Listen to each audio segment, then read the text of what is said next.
నిన్న కారుమూరి వెంకటరెడ్డి గారి గురించి చాలా మాడుతున్నారు. ఆరోగ్యం బాగాలేదు, హాస్పిటల్ బాగాలేదు అని చెప్పుకొని వచ్చాడని. నేను నిజం చెప్తున్నా, వెంకటరెడ్డి గారు చంద్రబాబు నాయుడు లాగా నాకు కాలు బాగాలేదు, ముక్కు బాగాలేదు, చెవు బాగాలేదు, నాకు ఆరోగ్యం బాగాలేదని చెప్పుకోలే. ధైర్యంగా ఆయన పోలీసు వాళ్ళు వాళ్ళ ఇంటి దగ్గరికి పోతే ధైర్యంగా ఆయన పోలీసు వాళ్ళకు సహకరించి పోలీసు వాళ్ళకు అనుకూలంగా ఆయన పోయి సాయంత్రానికి ఆ కేసు లాయర్లు పోయి పరిశీలించి గెట్టింగ్ అడిగిన తర్వాత అందులో అది నిజమైన కేసు కాదని మొత్తం అందరికీ తెలిసిపోయింది.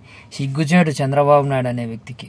నిజంగా నిన్న కారుమూరి వెంకటరెడ్డి గారిని అరెస్టులోనే కూటమి ప్రభుత్వం ఎంత నీచంగా ఉందో రాష్ట్ర ప్రజలందరూ కూడా తెలుసుకోవాల్సిన అవసరం ఈరోజు ఎంతో ఉందని కూడా ఈ సందర్భంగా తెలియజేస్తా ఉన్నా. నిజంగా ఈ కారుమూరి వెంకటరెడ్డి అనే అరెస్ట్లో ఏదైతే లేదో వీళ్ళు ఒక భయపెట్టాలా, ఒక గొంతును నొక్కాలనే ప్రయత్నం ఈరోజు చాలా జరుగుతుంది. 100 గొంతులు లేస్తాయని కూడా ఈ సందర్భంగా చెప్తా ఉన్నా.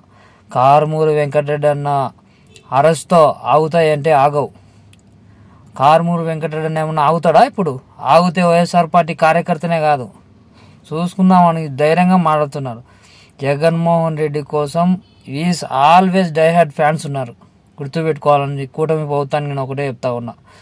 మేము జగన్మోహన్ రెడ్డి వెంట కరుడు కట్టిన అభిమానులం ఇప్పటి నుంచో ఉన్నాం. కాబట్టి మీరు ఇష్టానుసారంగా లేనిపోని విషప్రచారాలు చేస్తూ అవమానకరంగా జగన్మోహన్ రెడ్డి గారిని చేస్తే ఊరుకునే పరిస్థితే లేదని కూడా ఈ సందర్భంగా తెలియజేస్తా ఉన్నా.